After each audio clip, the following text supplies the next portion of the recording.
सिर्फ सच, no more games.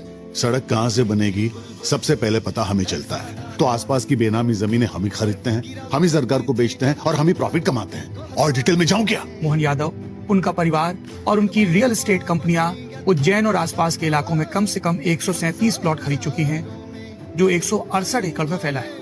सब चंगासी महाकाल की नगरी, बाबा की सिटी, पर इस पवित्र सिटी में कुछ और हो रहा है। 137 प्लॉट्स, 168 एकड़ लैंड और 45 करोड़ रुपीस, और ये सब केवल एक ही फैमिली के पास, जिसका नाम है सीएम यादव फैमिली।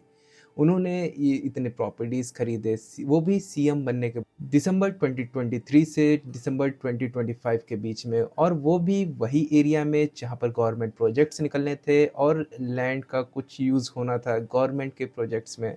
ये कोइंसिडेंस है या कॉन्फ्लिक्ट ऑफ इंटरेस्ट, ये आप बताइए। कांग्रेस बोल रही है सिटिंग सुप्रीम कोर्ट जज से प्रोब करवाएं, बीजेपी बोल रही है एलिगेशन कम्प्लीटली बेसलेस है, और अखिलेश यादव जो अपोजिशन में है वो मोहन यादव की डिफेंस कर रहे हैं। बीजेपी का प्लॉट है 3 सीएम को रिप्लेस करने के लिए। तो ये है कुछ इंडियन पॉलिटिक्स का नया ट्विस्ट, करप्शन, कॉन्स्पिरेसी और कंफ्यूजन सब एक साथ। चलो समझते हैं पूरी कहानी। यहाँ एक बात क्लियर कर देता हूँ, इंडियन एक्सप्रेस की रिपोर्ट पब्लिक लैंड रिकॉर्ड पर बेस्ड है। इस रिपोर्ट में उठाए गए सवालों का फाइनल फैसला कोर्ट का इन्वेस्टिगेशन एजेंसी ने अभी तक नहीं किया है। हम यहाँ पर दोनों पक्षों की बात करेंगे और आप खुद डिसाइड करेंगे आपको किसकी साइड लेना है। तो पहले हम जानते हैं, बीजेपी लीडर हैं, मध्य प्रदेश के सीएम हैं और 2023 दिसंबर में सीएम बने हैं। उज्जैन साउथ से 3rd टर्म एमएलए ये रह चुके हैं। पर सबसे इम्पोर्टेंट बात, उनका रियल इस्टेट बैकग्राउंड है। 2004 से लेकर 2010 तक उज्जैन डेवलपमेंट अथॉरिटी के चेयरपर्सन रहे हैं। 2011 से 2013 तक एमपी टूरिज्म डेवलपमेंट कॉरपोरेशन के चेयरपर्सन रहे हैं। इस एक्सपीरियंस की वजह से उज्जैन की अर्बन प्लानिंग और लैंड डेवलपमेंट को अच्छी तरह से जानते हैं।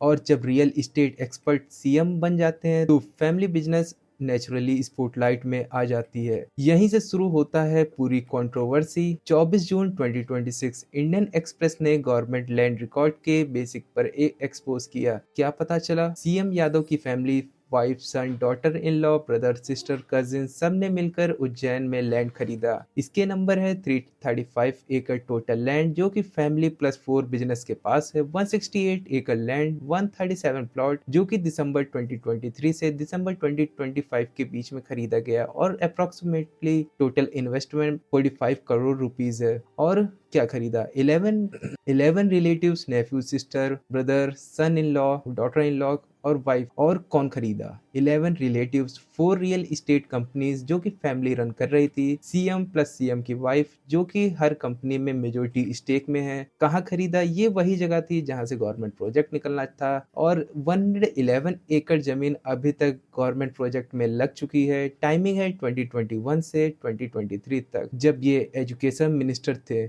85 एकड़ लैंड इन्होंने बेच दी है उस समय तक। 2023 में सीएम बने। 2024 से 2025 तक 92 एकड़ लैंड अकेले एक साल में खरीद लिया इन्होंने। कांग्रेस लीडर जीतू पटवारी का सवाल है, is it true that after you become CM your family acquired 168 acre land, approximately 111 acre were purchased in a area affected by development project, is this merely a coincidence? अब समझते हैं कॉन्फ्लिक्ट ऑफ इंटरेस्ट के allegation का क्या सच है, कांग्रेस का आरोप क्या है। गवर्नमेंट इंफ्रास्ट्रक्चर प्रोजेक्ट अनाउंस करती है, रोड, हाईवे और डेवलपमेंट जोन्स, लैंड प्राइस बढ़ते। जो लोग पहले से जानते हैं कि प्रोजेक्ट कहां से आएगा वो लैंड खरीद लेते हैं। पवन खेरा ने कहा, the CM new of the Ujjain master plan and government project, he late his family grow it's land bank, Why is this not being probed? BJP officials ने anonymously कहा, Yadav has always been in real estate business and the expose seem to be the work of rival within the party.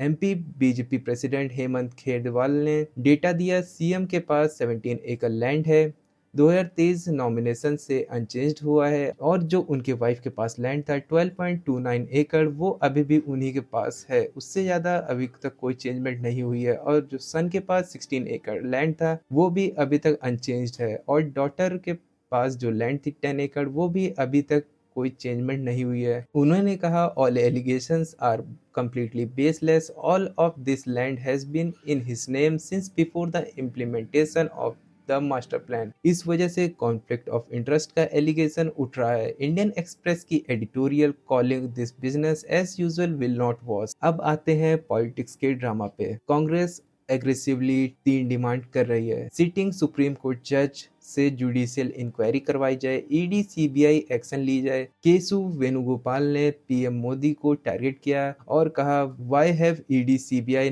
Not knocked on door of MP CM, is a 253 एकड़ mega land scam not ground enough. Third point ये कहता है CM का resignation. Jairam Ramesh ने BJP की double engine government को engine of plunder बताया है। उन्होंने बीजेपी इंटरनल फाइट का भी जिक्र किया। शिवराज सिंह चौहान ने प्लांटिंग ऑफ स्टोरीज की है सीएम के खिलाफ। और बीजेपी हेमंत खेनवाल ने ओबीसी प्ले कार्ड खेला। Congress is targeting an OBC chief minister whenever the state has had a CM from OBC community, Congress has attempted to weaken them. उन्होंने काउंटर अटैक किया। Congress should first answer for the Kharge families trust land. Akhilesh Yadav सबसे unexpected twist. उन्होंने मोहन यादव की defence की। BJP has hatched a conspiracy to defame Mohan Yadav. These allegations are being made because BJP is looking to change 3 CMs. उन्होंने comparison किया if these allegations are against Mohan Yadav then UP CM has acquired 300 to 600 acres. Does BJP not know this? तो Congress attack कर रही है, SP defend कर रही है, BJP silent है और सीएम ने अब तक कोई जवाब नहीं दिया है। सवाल अगर कुछ गलत नहीं है तो जवाब क्यों नहीं दे रही है। और सबसे इम्पोर्टेंट गवर्नमेंट के लिए एक सवाल। आज हमने देखा सीएम फैमिली ने 168 एकड़ लैंड खरीदा, 2 साल में खरीदा 45 करोड़ रुपए की। दूसरा एलिगेशन लैंड वही है जहां पर गवर्नमेंट प्रोजेक्ट आए हैं। और तीसरा एलिगेशन ऑपोजिशन डिमांड कर रही है सुप्रीम कोर्ट प्रोब, बीजेपी से बेसलेस और समाजवादी पार्टी से डिफेंस। और तीसरा हमने देखा ऑपोजिशन सुप्रीम कोर्ट से प्रोब का डिमांड कर रही है, बीजेपी कह रही है ये बेसलेस है और समाजवादी पार्टी डिफेंस में है सीएम के। अब सवाल ये है जब सीएम की फैमिली सीएम बनने के बाद 168 एकड़ लैंड खरीदती है वही एरिया में जहां गवर्नमेंट प्रोजेक्ट आता है, तो क्या ये कोइंसिडेंस है या कॉन्फ्लिक्ट ऑफ इंटरेस्ट। जब इंडियन एक्सप्रेस ने एक्सपोज किया और सीएम ने जवाब नहीं दिया तो क्या ये सीएम को ट्रांसपेरेंट होना चाहिए। जब Congress supreme court probe demand कर रही है तो क्या गवर्नमेंट को इंडिपेंडेंट इन्वेस्टिगेशन अलाउ करना चाहिए। जब ईडी सीबीआई अपोजिशन लीडर पे एक्शन लेती है